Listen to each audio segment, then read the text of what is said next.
in one accord, basi tunapoomba kwa kubaliana moja, we are praying in one key, tunaomba kwa sauti moja, one harmony, kwa sauti moja, together. pamoja. It is sweet to the Father. Ni tamu kwa Baba wetu. And when we are doing that, Tunapofanya hivi, number one, jambo la kwanza, there is a mighty shaking. kuna mtingizo mkuu. Mtingizo mkubwa. Kuna mtingizo mkuu. Mtingizo mkubwa sana.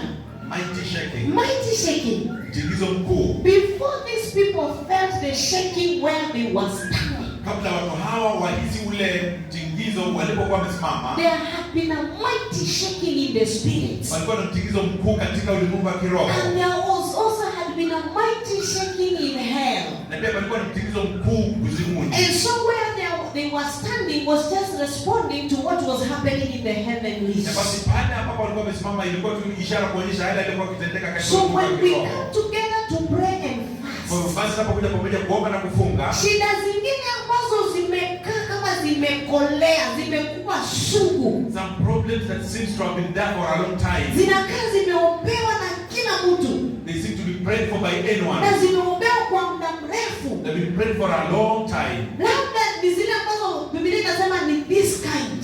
Maybe the Bible says that ni aina hii. Tunapokutana pamoja in the spirit tukiomba, Now when we're meeting together to pray in spirit, there is a shaking. kuna ule mtingiko. There is a shaking. Kuna ule mtingiko kwenye